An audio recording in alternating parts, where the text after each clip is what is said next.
Bueno, entonces voy terminando, porque todavía no llegó nadie, pero irán llegando, o si no lo verán en el video después. Yo les contaba un poco esto, había que completar un poco el cuadro gremial de la época.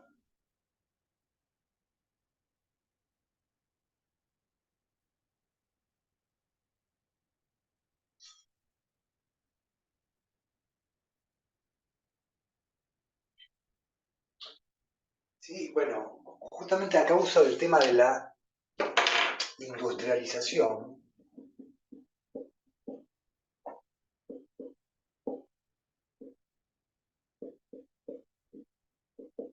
¿sí? Eso había generado toda una serie de migraciones internas, o sea, movimientos de gente dentro del territorio nacional. Generalmente eran del campo a la ciudad, ¿sí? O sea, a la ciudad. Y esto empezó a generar también una serie de cordones urbanos que también se conectan con lo que hoy llamamos las villas miserias.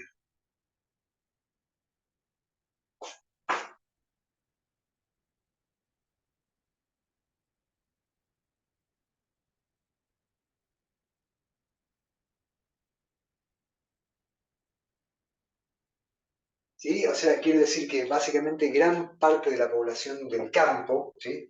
En este periodo en el cual mermó un poco, dijimos, la actividad agropecuaria, o al menos no creció demasiado, y sin embargo sí creció la industria por este tema de la sustitución de importaciones.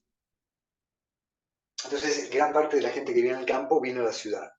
Se fue ubicando en sectores periféricos, ¿sí? Alrededor, ¿no? Es decir, generando todo lo que hoy conocemos como el Gran Buenos Aires, en definitiva, ¿no? Sí, todo alrededor de la ciudad y eso generó como una especie de gran círculo alrededor. Eh, entonces, estos trabajadores, que de algún modo vinieron como a engrosar las filas de las masas de obreros ya existentes, empezaron justamente a buscar representación sindical. Entonces, bueno, dijimos que en el año 30, pese a que no era una época plena de reclamos, se creó la CGT, que es lo que estaba diciendo cuando se cortó el video anterior, que es la Confederación General de los Trabajadores, o Confederación General del Trabajo, no me acuerdo muy bien si de trabajadores o trabajo, pero es lo mismo, que es justamente como una confederación, bueno, que agrupa a todos los sindicatos, ¿sí? Pero bueno, eso sería a nivel general. Ahora, los sindicatos más importantes eran los siguientes, ahora les voy a anotar.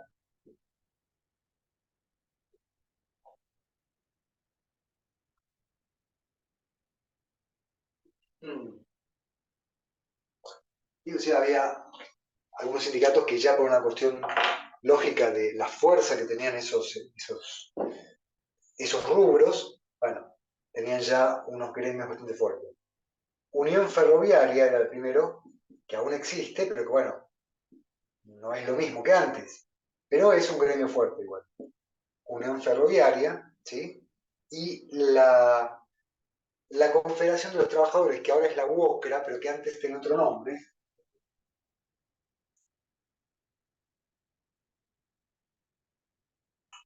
¿sí? Era básicamente la Federación Obrera Nacional de Trabajadores de la Construcción.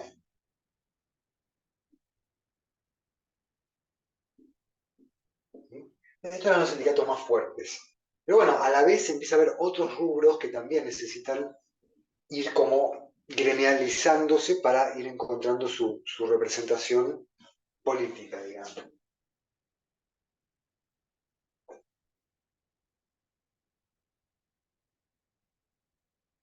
Bueno, entonces, de algún modo, lo que hace Romero en estas próximas páginas, que estamos en este, todavía estamos en el capítulo este de un frente popular frustrado que habíamos puesto por ahí, lo que hace es contarnos un poco qué pasa con estos sindicatos. Los sindicatos buscan obviamente mejorar la vida de los trabajadores, pero todavía es muy poco lo que consiguen, ¿sí? O sea, en algunos rubros se consiguen, sí, algunas mejoras a nivel de, digamos, la posibilidad de algún... Esperen, ¿qué pasó? A ver, un segundito. A ver si llegó alguien.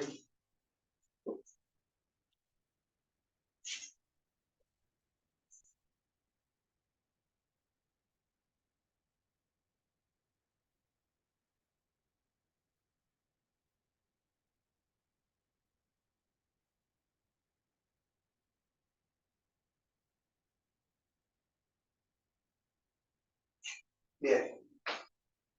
Bueno, ahí quedó un pedacito, sí, después mirarlo en el video, pero muy poco. Solamente estaba explicando que hubo toda una serie de migraciones, ¿no? Digamos, con la industrialización y con el menor desarrollo del agro en este periodo, hubo mucha gente que vino del campo a la ciudad. Entonces empezó a trabajar en diferentes rubros y empezaron a constituirse con más fuerza los sindicatos. ¿Sí? Entonces, esta fue justamente la agrupación, la confederación sindical que agrupa a todos, pero bueno, estos eran los sindicatos más fuertes.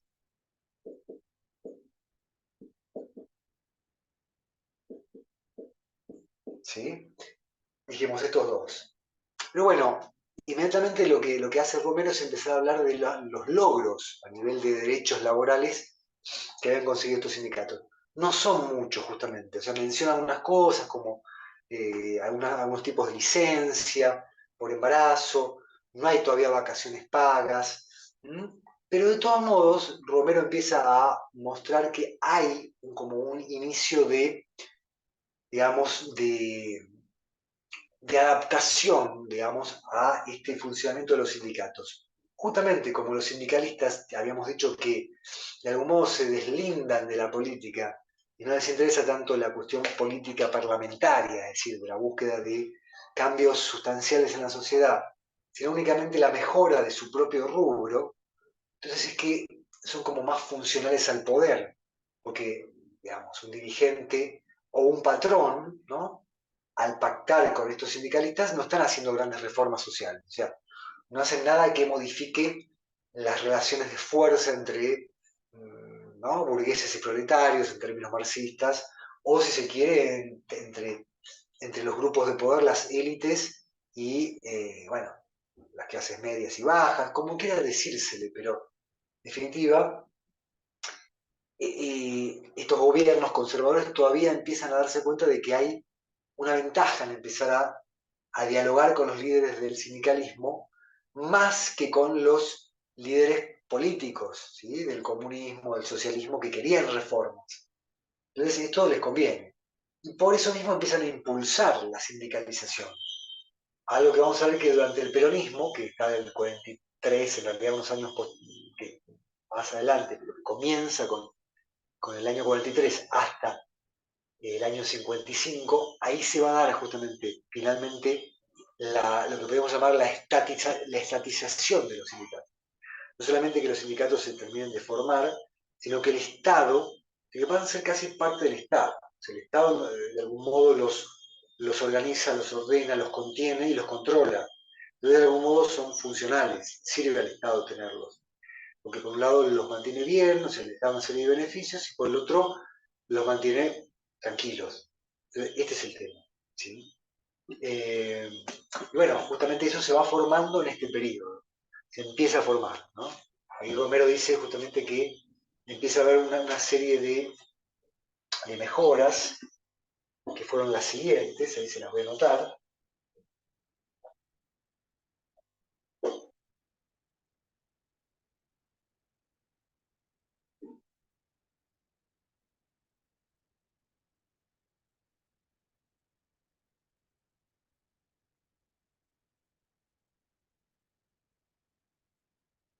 Bueno, ¿no? Un poco los beneficios en general que había en algunos de estos rubros, no vamos a ser demasiado específicos, pero algunos rubros, como el de comercio, había logrado, ¿no? Licencia por enfermedad, por ejemplo, ¿no? Algunos de estos logros por enfermedad,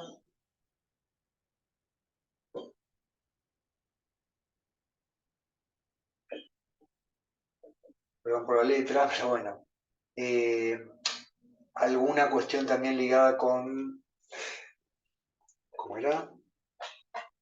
Alguna indemnización por despido, ¿sí? O sea, indemnizaciones,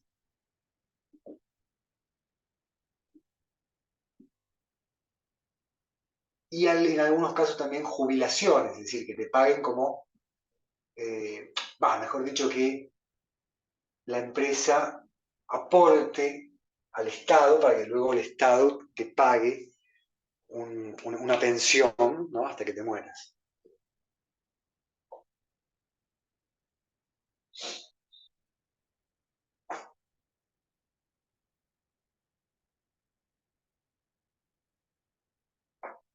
Y bueno, entonces, son los logros. Al mismo tiempo,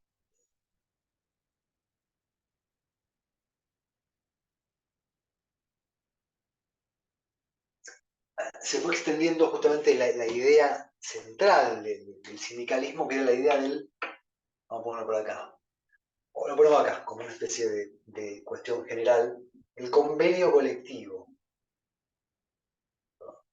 Esto es una N, ¿no? Convenio colectivo.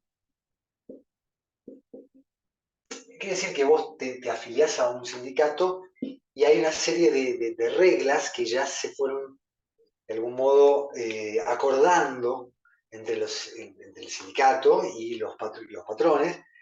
Entonces cuando el obrero llega al trabajo, de algún modo, bueno, lee esas cosas y al aceptarlas, ¿no? Al aceptar todo lo que ese sindicato ya previamente de algún modo ha tratado con los patrones, bueno, es como que acepta una serie de condiciones. ¿No? Entonces eso, de algún modo, es como que es una estructura, no es simplemente que algunos hacen esto, algunos hacen lo otro, no. Todos los obreros de un mismo rubro tienen una serie de normas similares. Eso es lo que organiza entonces el trabajo. ¿Sí? Entonces, bien, bueno, eso, entonces, como les decía, eso termina de marcar esto que veníamos diciendo de que los sindicatos comienzan a ser una herramienta del propio Estado para manejar a los trabajadores y para ordenar la sociedad, para no tener tampoco la amenaza de una revolución. Siempre piensa en eso, que estos grupos, si no estuvieran dentro del sindicalismo, estarían dentro del comunismo o el socialismo, que son más, socialismo más reformista, pero igual quiere cambios a nivel global. Y el comunismo quiere directamente cambiar de sistema. Entonces, tenerlos tranquilos como obreros que se sienten cómodos en su cargo y con su convenio, era bueno para estos gobiernos. ¿Sí?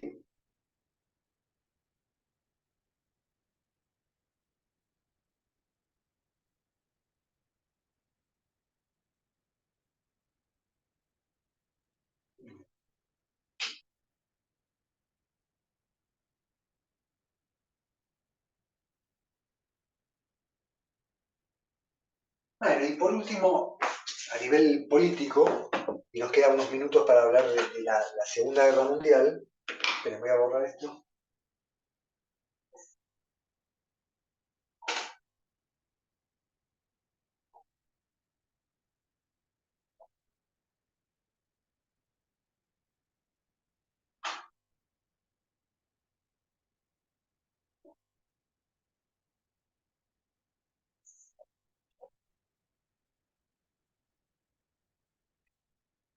Borro porque si no, no podemos escribir nada.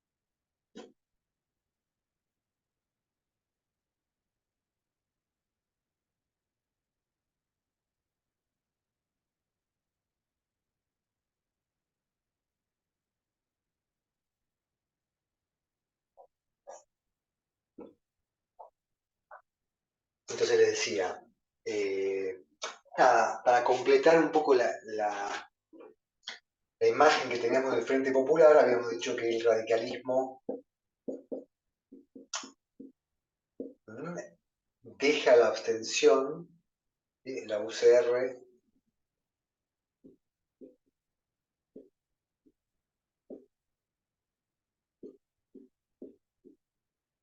abstención, ¿no? Digamos, de presentarse a candidaturas en 1935.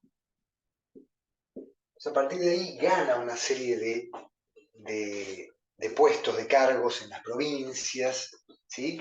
Y todo eso va generando como una mayor fuerza de este Frente Popular, ¿sí? Justamente el radicalismo era como más fuerte. Pensemos que habían sido gobierno durante unos 14 años, del 16 al 30 habían sido gobiernos, ¿no? Con Irigoyen y con Alvear. O sea que cuando el Frente Popular, en 35, justamente, cuando la UCR, perdón, reconecta con la política, o sea, deja de abstenerse, ¿no? Con esta actitud que tenía como tan purista de decir, si hay fraude yo no me meto, bueno, como se meten de nuevo, entonces afianza el Frente Popular. Pero ¿qué pasa? Una aclaración histórica. En el año 38 había ganado la presidencia Ortiz, que yo no me acordaba si era Ortiz o Castillo, no. Ortiz, el presidente que está del año 38, tendría que estar hasta el año, 78 son 6 años, el año 44, ¿sí? Pero no. ¿Por qué? Justamente cuando se está formando este frente empieza a tener más fuerza, ¿sí? Porque Ortiz, de hecho, era, al igual que Justo, un poco más del lado, digamos, democrático que conservador. Si bien dijimos que, bueno, se forma este frente, digamos, el Frente Popular lo que quiere es combatir al gobierno, de todos modos, dentro del gobierno conservador había también, dijimos, elementos más conservadores o más democráticos o más autoritarios. Bueno, tanto Agustín P. Justo como Ortiz, que lo elige Justo, habían tenido que ver con el radicalismo en su momento. Entonces, eran como radicalismo antipersonalista, ¿no? Era ese tipo de radicalismo más conservador. Pero entonces esos grupos, de algún modo, quieren conservar un aspecto democrático, ¿no? Y por eso sigue habiendo elecciones y todo. Entonces, Justo pone a Ortiz como candidato conservador, gana, y de algún modo Ortiz está como alineándose con el Frente Popular, pero en determinado momento se enferma, ¿sí? Y tiene que dejar el cargo y asume el vicepresidente, porque justamente, vieron que a veces las fórmulas políticas son así, ¿no? Se pone a un presidente de una línea menos conservadora y al vice más conservador, como para que haya un poco de los dos. Bueno, el vice de Ortiz justamente es este que yo les nombré antes, que es Castillo, que sí era más conservador, de la línea dura. Bueno, entonces al asumir Castillo, empieza como a deshacer todas las cosas democráticas que había establecido Ortiz, ¿sí? Entonces, por ejemplo, entre ellas se había generado algo que se llama el Consejo Deliberante, que es un instrumento de mayor debate público, en definitiva, ¿no? Por eso se llama así, deliberante. Y bueno, y Castillo lo deshace, ¿no? Es decir, lo bueno, lo desarma. Y eso muestra que no tenía esa actitud democrática que tenían dentro de todo Justo u Ortiz.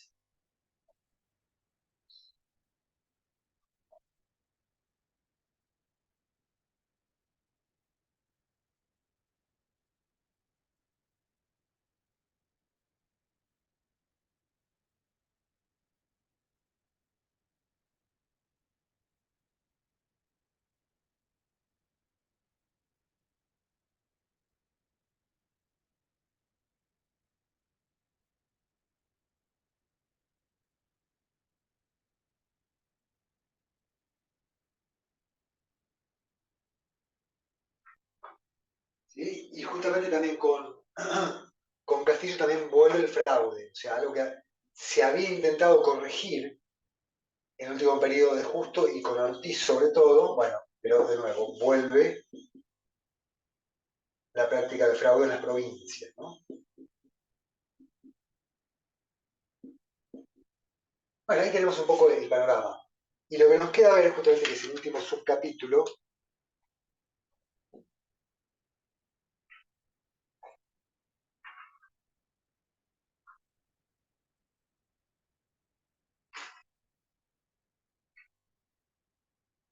¿sí? Al mismo tiempo, Romero lo que va diciendo es que, bueno, mientras hay esta lucha en Argentina entre dos grupos más ligados con el Frente Popular Democrático y el Frente Nacional, que era el grupo más conservador, ¿no? Y que, por ejemplo, podían estar ambos elementos dentro del mismo gobierno. Así, Castillo era como un elemento más democrático, que había intentado como recuperar las prácticas democráticas puras, y Castillo, su vicepresidente, era más conservador y con el cual vuelve el fraude, se desarman estos organismos más democráticos. Entonces, de algún modo todo esto era el eco de lo que venía pasando en Europa. Habíamos dicho que la guerra civil enfrentaba a republicanos y conservadores. Y bueno, realmente la guerra civil española la ganan los conservadores, la gana Franco. Y todo eso también de algún modo impacta y hace que también acá, en Argentina, también de algún modo crezca el conservadurismo. Por eso es que el título del capítulo era Un Frente Popular Frustrado, ¿no? Porque no logra consolidarse, sobre todo a causa de esto, de la enfermedad de Ortiz y la asunción de Castillo.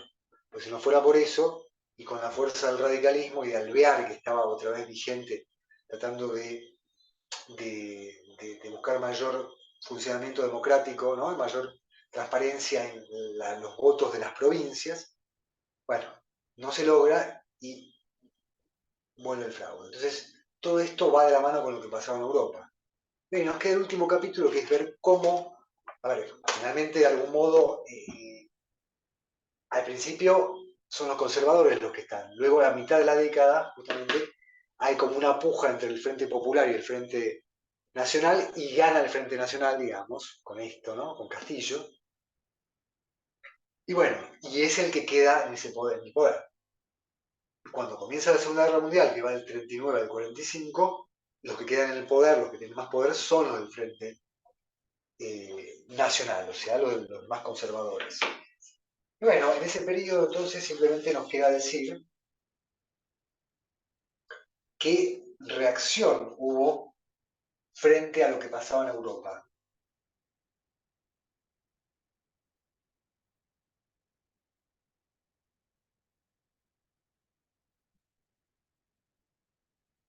Entonces, les digo un par de palabras sobre eso y ya vamos cortando.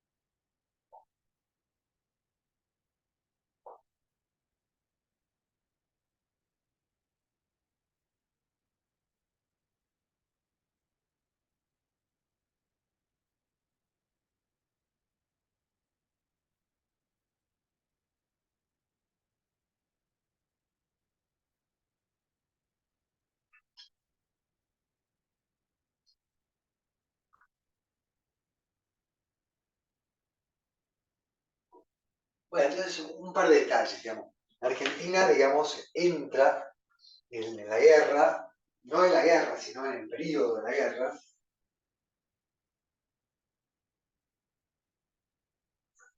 y hay algo que siempre aparece en los exámenes, ¿sí? de la materia, que es un poco la pregunta de, bueno, ¿qué pasó con los políticos en Argentina con la guerra? O sea, ¿a quién apoyaban? No estaba muy claro eso. Argentina tenía una tradición de mantenerse neutral. En la Primera Guerra Mundial había pasado eso, Argentina fue neutral. No necesitó tampoco ponerse un lado del otro. En la medida en que Estados Unidos tampoco participaba, pudo mantenerse neutral. Cuando Estados Unidos ingresó, un poco como que lo presionaba para que entrara también, pero Argentina se mantuvo neutral. Acá pasa un poco lo mismo, en la medida en que al principio Argentina no se mantiene neutral, pero no solamente porque le convenga, sino porque no sabían bien qué hacer. O sea, los grupos conservadores veían la dinámica de la guerra y por un lado, preferían mantenerse neutrales, pero a la vez no encontraban muy bien lo que nos convenía, o sea, no encontraban bien qué hacer. Eso se mantuvo así varios años, ¿sí? Hasta que incluso Argentina entra, perdón, Estados Unidos entra en la guerra, la Argentina titubea, pero al final se mantiene neutral, o sea, sigue siendo rebelde a Estados Unidos, lo cual le va a costar un poco ciertos apoyos. Pero bueno, como eso va después también de la mano del gobierno peronista, no le importa, o sea, no es aliado estratégico de Estados Unidos. No le importa. Pero bueno, lo que les decía entonces es que como Argentina, bueno, entra en un periodo, digamos, de indecisión política, pero económicamente le va bien, porque como hay guerra, los países europeos necesitan que Argentina mande granos y carne, ¿sí? Granos no tanto, digamos, pero sí la carne, porque aumenta justamente, digamos, con Inglaterra, de pronto como Inglaterra no tiene, está en guerra y no puede vendernos tantas cosas, y nosotros sí le seguimos vendiendo porque necesitan carne, entonces de pronto tenemos una balanza comercial positiva con Inglaterra. Quiere decir que obtenemos más dinero del intercambio económico que ellos, positiva, con Gran Bretaña, ¿no? Esto es importante porque es la primera vez en la historia que lo obtenemos.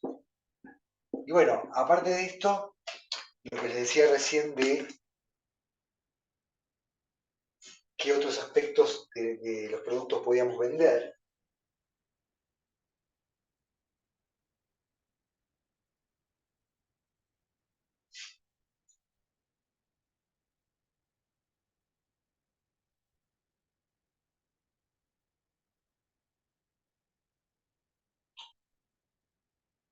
Pero al mismo tiempo, digamos, esta crisis de la economía europea por la guerra obliga, digamos, a que también, vamos a decirlo así, eh,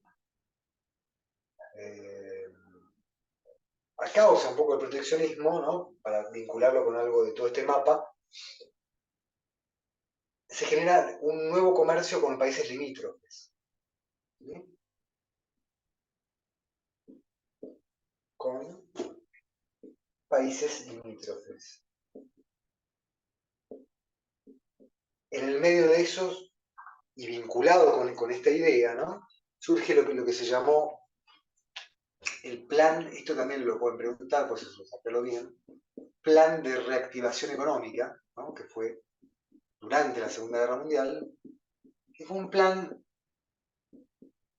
propuesto por económica, propuesto por un político llamado Pinedo, que es el abuelo de uno que todavía está vigente dentro del partido de Macri, ¿no? Juntos por el Cambio, Pinedo.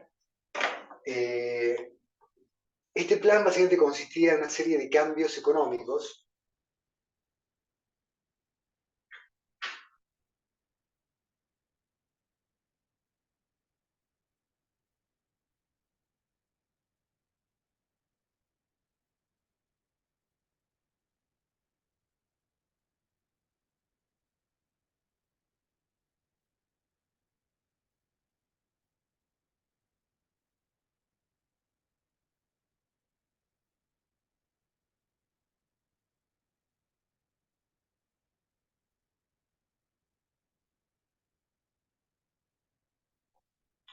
Bueno, entonces básicamente lo que proponía era esto de comercio con países limítrofes, o sea, estimular esto, ¿sí? Pero hay dos elementos más que se pueden mencionar, también porque esto lo pueden tomar. Uno era eh, la compra,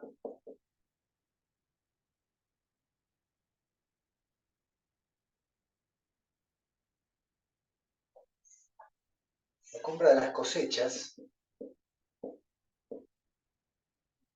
¿sí? Por parte del Estado, que era un poco lo que habíamos dicho que hacía la Junta Nacional de Granos. ¿Sí? Y por el otro, estimulaba la industria,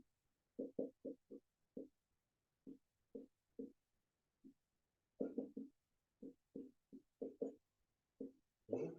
Y trataba de algún modo de sacar a la Argentina un poco de este proteccionismo económico que había manejado, que había dominado el mundo durante tantos años. Entonces, de algún modo, lo que buscaba era estimular la industria, ¿sí? Y sobre todo las industrias naturales, que básicamente quiere decir las industrias que trabajan con materias primas, ¿no? Como procesamiento de, digamos, la madera, el petróleo, eh, todo lo que es la industria petroquímica, o sea, todos los recursos, explotación de recursos naturales y venta a países limítrofes, que me faltó poner, ¿no? O sea, entonces, estimular esta industria y comerciar esto mismo que extraíamos con países de la región,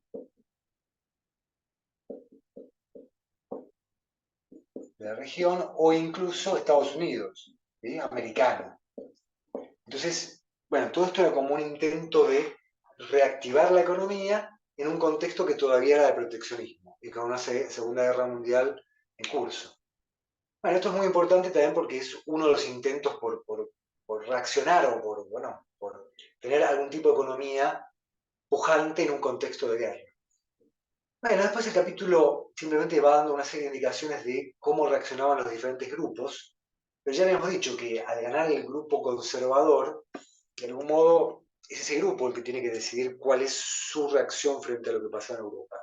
Y bueno, ahí había una serie de elementos distintos, pero el elemento que más predominaba era el elemento justamente de admiración al aspecto autoritario y corporativista del fascismo italiano, y de ahí sale el nuevo gobierno, ¿sí? Porque justamente es tanta la incertidumbre que hay que domina al presidente Castillo, que aparte de un presidente también bastante viejo, que no tenía mucho poder, y a poco como que van horadando su poder, ¿no? Y de algún modo van generando como las condiciones para que llegue un nuevo gobierno en el 43, que va a ser una dictadura, porque es un golpe de Estado, y que ahí van a llegar varios militares, entre los cuales está Perón, que vamos a ver que en los años subsiguientes, del 43 al 46, de a poco se va como colocando en diferentes puestos, generando un vínculo con los trabajadores como ministro de Trabajo, y finalmente en el año 46 es elegido presidente. Y bueno, y es el nuevo periodo que de algún modo termina de consolidar todo lo que fuimos viendo acá, ¿no? Crecimiento de la industria, el Estado regulador, los sindicatos casi como parte del Estado, el convenio colectivo, surgimiento de nuevos derechos laborales, ¿sí? Más fuertes incluso. Bueno, todo eso queda para la próxima. Lo vamos a ver porque tiene que entrar y porque es importante y entra en el primer parcial. Así que Perón es lo que nos queda, ¿ok? Así que bueno, ya está, no los molesto más. Me despido. Cualquier duda me preguntan ahora o si no, en el grupo. Como siempre, espero un momento a ver si hay alguna pregunta o alguna duda. Y si no, ya cortamos. ¿Ok? Igual estamos acá, somos pocos. Pero bueno, cualquier duda, se puede ir haciendo o estamos bien. ¿Estamos? Bueno, entonces cualquier otra duda, seguimos ahí en el grupo conectados y subo esta clase pronto, hoy o mañana. Ya, esta vez me tardé un poco para la anterior, pero bueno, tampoco nadie tuvo ningún problema, por lo cual no me apuré demasiado. Entonces cortamos, ¿sí? Estamos en contacto con el grupo. Chao, saludita.